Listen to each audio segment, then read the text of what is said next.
Hello, ഇന്നത്തെ കഥയിലേക്ക് എല്ലാവർക്കും സ്വാഗതം. ഗീതുവിൻ്റെ കുസൃതിയൊക്കെ കേൾക്കുന്ന സമയത്ത് രഞ്ജു പുഞ്ചിരിച്ചുകൊണ്ട് പറയാണ്, നിന്റെ ഈ കുറുമ്പൊക്കെ കാണുന്ന സമയത്ത് എനിക്ക് കുറച്ചു കാലം കൂടെ നിന്റെ നാത്തൂനായിട്ട് ജീവിക്കാൻ ഒരു കൊതി തോന്നുക.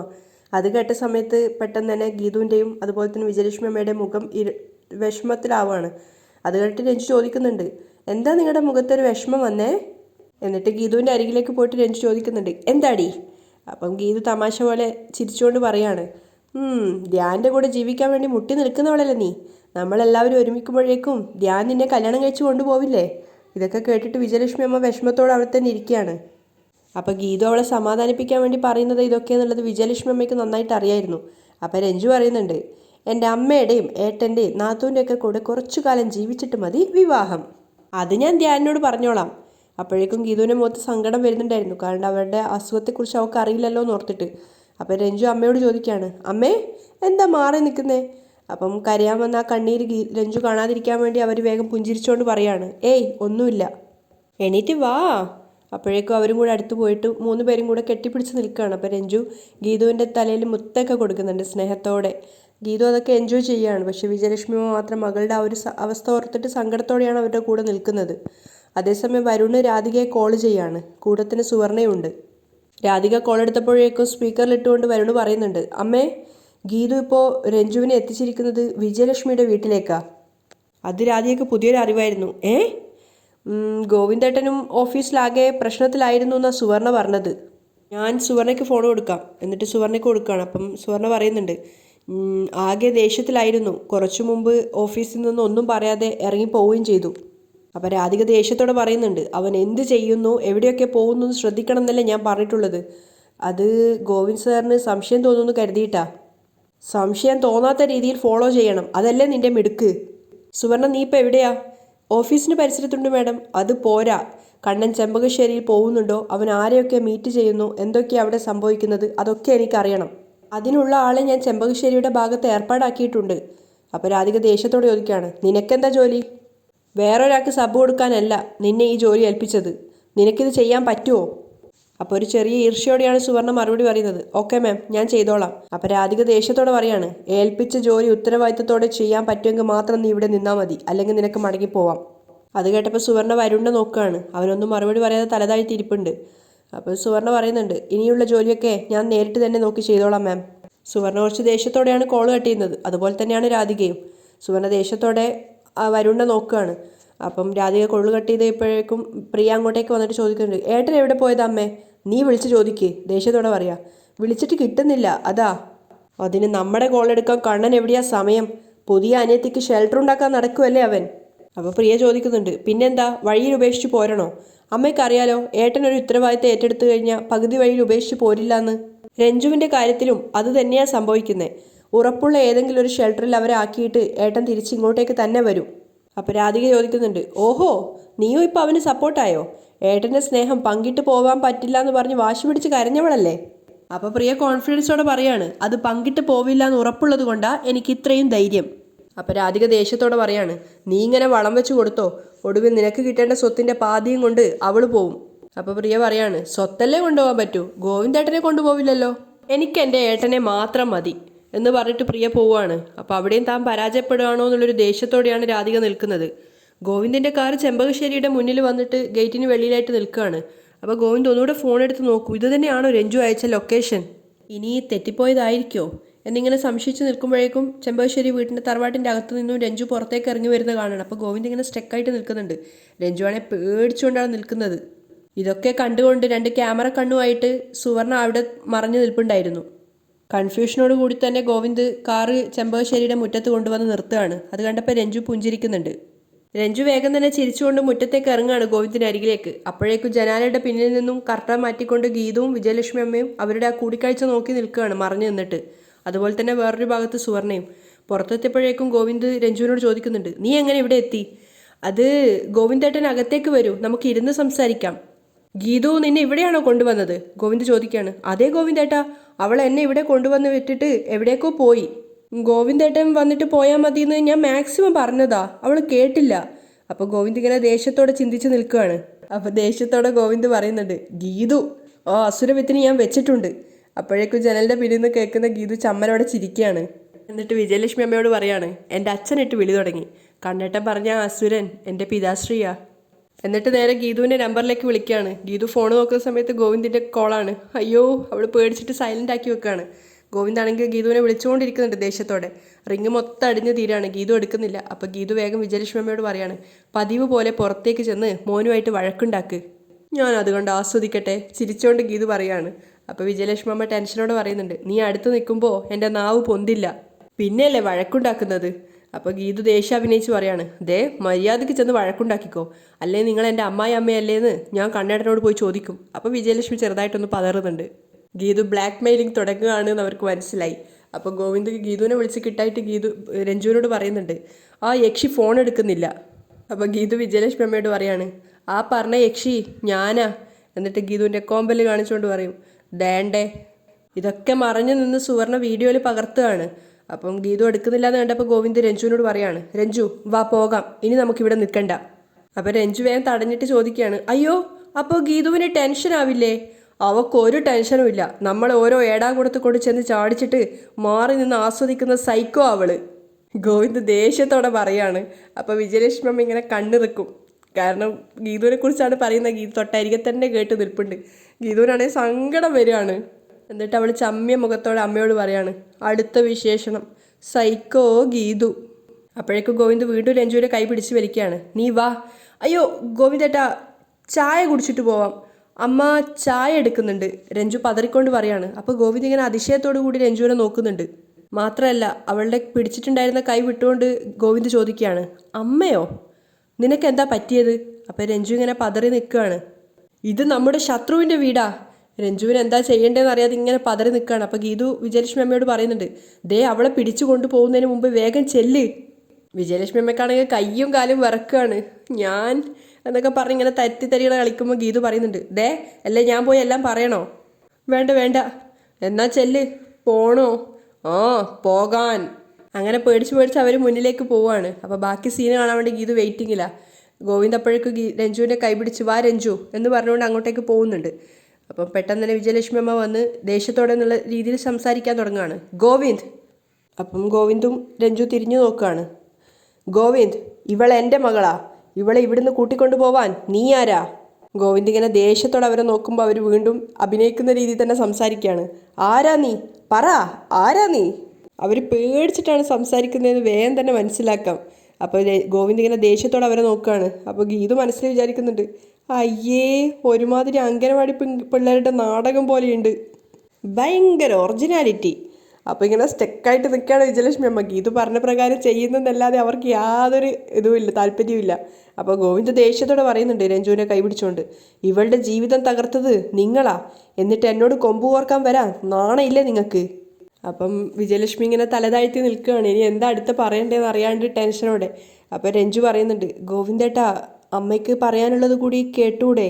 കുറച്ചൊരു സഹതാപത്തിൻ്റെ രീതിയിലാണ് അവൾ സംസാരിക്കുന്നത്. അപ്പോൾ ഗോവിന്ദ് അവളെ നോക്കുകയാണ് അതിശയത്തോടെ. രഞ്ജു, നിനക്ക് എന്താ പറ്റിയേ? ഇവരോട് ക്ഷമിക്കാൻ നിനക്ക് എങ്ങനെ പറ്റുന്നേ? രഞ്ജു അതിന് മറുപടി ഒന്നും പറയാതെ തലതാഴ്ത്തി ഇങ്ങനെ സ്റ്റെക്കായി നിൽക്കുകയാണ്. അപ്പോൾ ഗോവിന്ദ് ദേഷ്യത്തോടെ പറയാണ്, ആ കാള കൂടെ വിഷം ഗീതു നിന്നെ ബ്രെയിൻ വാഷ് ചെയ്തിരിക്കുക. ഇത് കേട്ട് ഗീതു വിചാരിക്കുന്നുണ്ട്, അമ്പലപ്പുഴ പാൽപ്പായസം പോലത്തെ എന്നെ കാള കൂടെ വിഷാക്കാൻ കണ്ണേട്ടൻ എങ്ങനെ തോന്നി?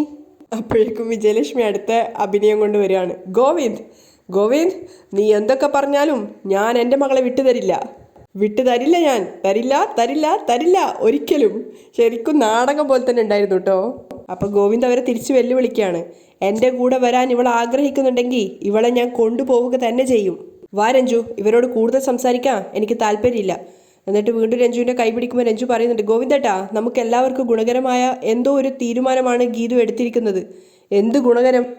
ആ കള്ളി വിളിച്ചിട്ട് ഫോൺ എടുക്കുന്നില്ല. ലേഡി കായംകുളം കൊച്ചുണ്ണി അവളുടെ പുതിയ ഇത്തിക്കര പക്കിയും ചേർന്നുള്ള കളിയാ ഇത്. അവനും വിളിച്ചിട്ട് ഫോൺ എടുക്കുന്നില്ല. അപ്പം ഗീതു മനസ്സിൽ വിചാരിക്കുക, ഓ ഞാൻ കൊച്ചുണ്ണിയും പക്കിയുമാണെങ്കിലേ കണ്ണേട്ടൻ വീരപ്പന കാട്ടുകള്ളൻ. അപ്പോൾ ഗോവിന്ദ് ദേഷ്യത്തോടെ രഞ്ജുവിനോട് പറയാം, നീ എന്താ ആലോചിക്കുന്നത്? കാറിൽ വന്ന് കയറ്. അല്ല ഗോവിന്ദേട്ടാ, ഞാനൊരു കാര്യം ആലോചിക്കുകയായിരുന്നു. കാരണം അജാസ് വരുന്ന സമയം വരെ ഗോവിന്ദിനെ ഹോൾഡ് ചെയ്ത് പിടിച്ചു വെക്കാനുള്ള ഐഡിയ ആണ് ഇവർ ചെയ്തുകൊണ്ടിരിക്കുന്നത്. എന്താ? ഗോവിന്ദ് ചോദിക്കുന്നുണ്ട്. അല്ല, ഈ കായംകുളം കൊച്ചുണ്ണിയുടെയോ മിസ്റ്റർ പക്കിയുടെയോ കാലത്ത് മൊബൈൽ ഫോൺ ഉണ്ടായിരുന്നോ? അപ്പോൾ ഗോവിന്ദ് ഇങ്ങനെ രഞ്ജുവിന് അടിമുടി ഒന്ന് നോക്കുകയാണ് ഇവർക്ക് എന്തോ സംഭവിച്ചോ എന്നുള്ളത്. അപ്പോൾ ഗീതു രഞ്ജു ഇവിടെ കളിയാക്കി ചിരിക്കുന്നുണ്ട്. അപ്പോഴേക്കും അജാസിൻ്റെ മിസ് കോൾ ഗീതുവിന് വരുന്നുണ്ട്. വീട്ടിന് മുന്നിലെത്തിയ മിസ് കോൾ അടിക്കാൻ പറയുന്നു. ആ, ഇത്തിക്കരയിൽ നിന്നും പക്കിയെത്തി. പക്ഷേ കായംകുളത്ത് നിന്നും ഈ കൊച്ചുണ്ണി എങ്ങനെ പുറത്തിറങ്ങും? പുറത്ത് വീരപ്പൻ നിൽക്കുവല്ലേ. അപ്പോഴാണ് ഗീതുവിനൊരു ഐഡിയ തോന്നുന്നത്. വീടിൻ്റെ പിന്നിലെ മതിൽ ചാടാം. പണ്ട് ക്ലാസ് കട്ട് ചെയ്ത് മതിൽ ചാടിയത് ഒരുപാട് ഉപകാരമായി. നേരെ വീടിൻ്റെ പിന്നാമ്പുറത്ത് പോയപ്പോഴേക്കും അവിടുത്തെ ഗേറ്റ് അടച്ചിട്ടാണ് ഉള്ളത്. അയ്യോ, പൂട്ടിയിരിക്കുകയാണല്ലോ, ഇനി മതിൽ ചാടാം എന്നും പറഞ്ഞുകൊണ്ട് മതിൽ ചാടാൻ ശ്രമിക്കുകയാണ്. പക്ഷേ മതിൽ നല്ല പൊക്കത്തിലാണ് ഉണ്ടായിരുന്നത്. അവസാനം എങ്ങനെയൊക്കെ ഒരു ബക്കറ്റൊക്കെ കമഴ്ത്തി വെച്ച് അതിൻ്റെ മുകളിലെത്തി. നോക്കുമ്പോഴേക്കും ചാടേണ്ട ദൂരം ഒരുപാടുണ്ടായിരുന്നു. മതിലിൻ്റെ മുകളിൽ കയറി എന്ന് ഗീതു സ്വയം ചോദിക്കുകയാണ്, ഇത് മതിലോ അതോ പൊന്നാപുരം കോട്ടയോ? ഇതുവഴി ചാടിയാ എൻ്റെ ബോഡി താഴെ എത്തും, ആത്മാവ് നേരെ പരലോകത്തും എത്തും. എന്നിട്ട് ഗീതു ആ സാഹസം ഒഴിവാക്കി തിരിച്ച് വീണ്ടും വരികയാണ്. അപ്പോഴേക്കും ഗോവിന്ദ് രഞ്ജുവിനോട് പറയുന്നുണ്ട്, രഞ്ജു ഇനി എനിക്ക് തർക്കിക്കാൻ വയ്യ, ദയവ് ചെയ്ത് നീ എൻ്റെ കൂടെ വാ. അപ്പോൾ രഞ്ജു വീണ്ടും പറയാണ്, ഗീതു വരാതെ എനിക്ക് ഇവിടുന്ന് വരാൻ പറ്റില്ല ഗോവിന്ദേട്ടാ. അപ്പോൾ ഗോവിന്ദ് വീണ്ടും എന്തൊക്കെയോ പറയാൻ ശ്രമിക്കുമ്പോഴേക്കും വിജയലക്ഷ്മി പറയുന്നുണ്ട്, ഈ ഗീതു എന്താ വരാത്തത്? ഗീതു. അപ്പോൾ ഗീതു മനസ്സിൽ വിചാരിക്കുക, ഓ, ഇങ്ങനെ വിളിച്ചാലേ പറന്നു വരാൻ ഞാനെന്താ വല്ല ഡിങ്കനോ? ആദ്യം കണ്ണേട്ടനെ പിടിച്ച് അകത്ത് കയറ്റി, എന്നാലേ ഈ ഡ്രാമ വർക്കൗട്ട് ആവുള്ളൂ. അപ്പോൾ ഗോവിന്ദ് സങ്കടത്തോടെ രഞ്ജുവിനോട് പറയാണ്, എനിക്കിപ്പോൾ എല്ലാം മനസ്സിലായി, എല്ലാവരും എന്നെ ചതിക്കുക. ഗീതുവിനെ മാത്രം കുറ്റം പറഞ്ഞിട്ട് കാര്യമില്ല. അവൾ വിളിച്ചപ്പോൾ നീ ഇങ്ങോട്ട് പോന്നില്ലേ രഞ്ജു? അത് കേട്ടപ്പോൾ രഞ്ജുവിന് ഭയങ്കര സങ്കടമാവുകയാണ്. വിജയലക്ഷ്മി അമ്മ അതുപോലെ തലതാഴ്ത്തി നിൽക്കുകയാണ് അവൻ്റെ ആ ഒരു അവസ്ഥ ആലോചിച്ചിട്ട്. ഗീതു ഇങ്ങനെ ഇവരുടെ സംഭാഷണം കേട്ട് നിൽക്കുകയാണ്. അപ്പോൾ ഗോവിന്ദ് രഞ്ജുവിനോട് പറയുന്നുണ്ട്, അതിൻ്റെ അർത്ഥം നിനക്ക് ഈ ഏട്ടനേക്കാളും വലുത് ഇവരാണെന്നല്ലേ? അല്ല എന്ന അർത്ഥത്തിൽ രഞ്ജു തലയാട്ടുന്നുണ്ട്. പക്ഷെ അപ്പോൾ ഗോവിന്ദ് പറയാണ്, ഞാനിനി ഇവിടെ നിൽക്കുന്നില്ല, പോവുക. അപ്പോഴും വിജയലക്ഷ്മി അമ്മ ഇങ്ങനെ പിറുപിറുക്കാണ്, ഗീതു ഇങ്ങോട്ട് വരാമെന്ന് പറഞ്ഞിട്ട്. അപ്പോൾ ഗോവിന്ദ് രഞ്ജുവിനോട് പറയുന്നുണ്ട്, നിനക്ക് എപ്പോൾ വേണമെങ്കിലും എന്നിലേക്ക് മടങ്ങി വരാൻ രഞ്ജു. ഗോവിന്ദ് കണ്ണ് നിറച്ചുകൊണ്ടാണ് സംസാരിക്കുന്നത്. നിന്റെ ഒരു ഫോൺ കോളിൽ ഞാൻ പറന്നു വരും. അതൊക്കെ കേൾക്കുന്ന സമയത്ത് എല്ലാവർക്കും ഒരുപോലെ സങ്കടമാവുന്നുണ്ട്. ഗോവിന്ദ് അവിടുന്ന് പോകാൻ ശ്രമിക്കുമ്പോഴേക്കും രഞ്ജു കൈ തടഞ്ഞു വെക്കാണ്. ഏട്ടാ പോവരുത്, നീ വിട്. ഇല്ല, വിടില്ല, എന്നെ വെറുത്തിട്ട് പോവാൻ ഞാൻ സമ്മതിക്കില്ല. അപ്പോൾ ഗോവിന്ദ് അവളെ നോക്കിയിട്ട് പറയാണ്, നിന്നെ വെറുക്കാനോ? അത് ഈ ജന്മത്ത് സാധിക്കില്ല ഏട്ടനി. അത് കേട്ടപ്പോൾ ശരിക്കും വിജയലക്ഷ്മി അമ്മയുടെ കണ്ണ് നിറയാണ്. അപ്പോൾ ഗോവിന്ദ് രഞ്ജുവിനെ ചേർത്ത് പിടിക്കുകയാണ്. നെഞ്ചോട് ചേർത്ത് വെച്ചിട്ട് അവരുടെ തലയിൽ ഇങ്ങനെ തലോടുകയാണ്. അത് ആ വാത്സല്യം കണ്ടിട്ട് ഗീതവും അതുപോലെ തന്നെ വിജയലക്ഷ്മി അമ്മയെ നോക്കി നിൽക്കുകയാണ്. അപ്പോഴും വിജയലക്ഷ്മി അമ്മ മനസ്സിൽ ഇങ്ങനെ പിറുപിറുക്കാണ്, ഗീതു. അവർ ശബ്ദം കുറച്ചുകൂടെ ഉയർത്തുകയാണ്. അപ്പോൾ ഗീതു വിചാരിക്കാം, കവിയൂർ പൊന്നമ്മ ഉണ്ണി എന്ന് വിളിക്കും പോലെ ഗീതു എന്ന് വിളിച്ചാൽ ഞാൻ എങ്ങനെ വരും? അപ്പോഴും അവരിങ്ങനെ വിളിച്ചുകൊണ്ടേയിരിക്കുകയാണ്, ഗീതു. ഓ, ഈ ധ്യാൻ എന്താ വരാത്തേ? ഗീതു ആകെ ടെൻഷനിലാണ്. നേരെ അജാസിനെ വിളിക്കുകയാണ്. ഹലോ ഗീതു, ഞാൻ പെട്ടിരിക്കുക, നിങ്ങൾ വേഗം ഇങ്ങോട്ടേക്ക് അകത്തേക്ക് വാ, അല്ലെങ്കിൽ സീന് മൊത്തം ഡാർക്കാവും. അപ്പോൾ പെങ്ങളെങ്ങനെ സീനിനകത്തേക്ക് കയറും? അത് ഞാനൊരറ്റ കൈ പ്രയോഗം നടത്തും, ഗീതു പറയാണ്. ഇക്ക കൂടെ നിന്നോണേ. അത് പിന്നെ പറയണോ? All the best. Ajas call cut ചെയ്തപ്പോൾ ധ്യാൻ ചോദിക്കുന്നുണ്ട്, എന്താ പ്രശ്നം? അത് നമ്മുടെ പെങ്ങളൂട്ടിയുടെ ഓരോ കുസൃതിയേ. അപ്പോഴും രഞ്ജു ഗോവിന്ദിനോട് പറയാണ്, എന്നെ ഓർത്ത് ഗോവിന്ദേട്ടൻ പോവരുത് പ്ലീസ്. അപ്പോൾ ഗോവിന്ദ് രഞ്ജുവിനെ നോക്കുന്നുണ്ട്. ഇതൊക്കെ സുവർണ ക്യാമറയെ പകർത്തിക്കൊണ്ടിരിക്കുകയാണ്. അപ്പോഴേക്കും അജാസ് ധ്യാനിനെയും കൂട്ടിക്കൊണ്ട് വന്നിട്ടുണ്ടായിരുന്നു. ഗോവിന്ദ് ഒഴികെ ബാക്കി എല്ലാവർക്കും സമാധാനമായി. എല്ലാവരും നെഞ്ചിൽ ഒരുപോലെ കൈവെക്കുകയാണ്. ഈശ്വര. അപ്പോഴേക്കും ധ്യാൻ പുഞ്ചിരിച്ചുകൊണ്ട് കാറിൽ നിന്ന് ഇറങ്ങി വരുന്നുണ്ട്. പക്ഷേ ഗോവിന്ദിന് ആളെ പിടികിട്ടിയില്ല. ധ്യാൻ അവർക്ക് അരികിലേക്ക് വന്നിട്ട് ചോദിക്കുന്നുണ്ട്, ഗോവിന്ദേട്ടനല്ലേ? അതെ, പക്ഷെ എനിക്ക് ആളെ മനസ്സിലായില്ല. അപ്പോൾ രഞ്ജു പറഞ്ഞു കൊടുക്കുകയാണ്, ഇതാണ് ധ്യാൻ.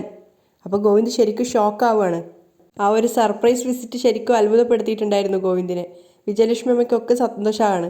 അപ്പോൾ അജാസ് വേഗം കാറിൻ്റെ മിറർ താഴ്ത്തി ഗീതുവിനെ നോക്കുകയാണ്. ഗീതു സക്സസ് ആയി എന്ന് കാണിക്കുന്നുണ്ട്. ഇനി എന്താ പ്ലാൻ എന്ന് ചോദിക്കുമ്പം കാറിൻ്റെ ബാക്ക് ഡോർ തുറക്ക്, ഞാൻ എങ്ങനെയെങ്കിലും കയറിക്കോളാം എന്നൊക്കെ പറഞ്ഞ് ഗീതു അതിനിടയിൽ കൂടി എങ്ങനെയോ അതിനകത്തേക്ക് കയറുകയാണ്. പക്ഷെ ഇതൊക്കെ സുവർണയുടെ ക്യാമറയിൽ പതിയുന്നുണ്ടായിരുന്നു. അപ്പോഴേക്കും ഗോവിന്ദ് കൈകൊടുത്തുകൊണ്ട് ധ്യാനെ പരിചയപ്പെടുകയാണ്. ഇവൾ പറഞ്ഞ് ഒരുപാട് കേട്ടിട്ടുണ്ട്, കാനഡയിൽ നിന്നും എപ്പോഴാണ് എത്തിയേ? അപ്പോൾ ധ്യാൻ പറയാണ്, ഞാൻ ഇന്ന് രാവിലെയാണ് വന്നത്. അപ്പോഴേക്കും എല്ലാവരുടെയും കണ്ണു വെട്ടിച്ച് ഗീതു എങ്ങനെയോ ആ കാറിൻ്റെ അകത്തേക്ക് വന്നിരിക്കുകയാണ്. പക്ഷെ ഇതൊക്കെ സുവർണയുടെ ക്യാമറയിൽ പതിയുന്നുണ്ടായിരുന്നു. കാറിൻ്റെ അകത്ത് കയറി ഡോറടിച്ച് ഗീതു സമാധാനത്തോട് പറയുകയാണ് അജാസിനോട്, ഭാഗ്യം ആരും കണ്ടില്ല. അപ്പോൾ സുവർണ വിചാരിക്കുന്നുണ്ട്, ഗീതുവിൻ്റെ ഒളിച്ചു കളി ഞാൻ മാത്രമേ കണ്ടുള്ളൂ, പിന്നെ ഈ മൊബൈൽ ക്യാമറയും. അപ്പോൾ ഗോവിന്ദ് ചോദിക്കുന്നുണ്ട്, ധ്യാനൊരു മുന്നറിയിപ്പും കൂടാതെയാണോ വന്നത്? രഞ്ജു ഒന്നും എന്നോട് പറഞ്ഞില്ല. പക്ഷെ വിജയലക്ഷ്മിയാണ് മറുപടി കൊടുക്കുന്നത്, അത് വന്നു കഴിഞ്ഞപ്പോഴാണ് ഞങ്ങൾ തന്നെ അറിഞ്ഞത്.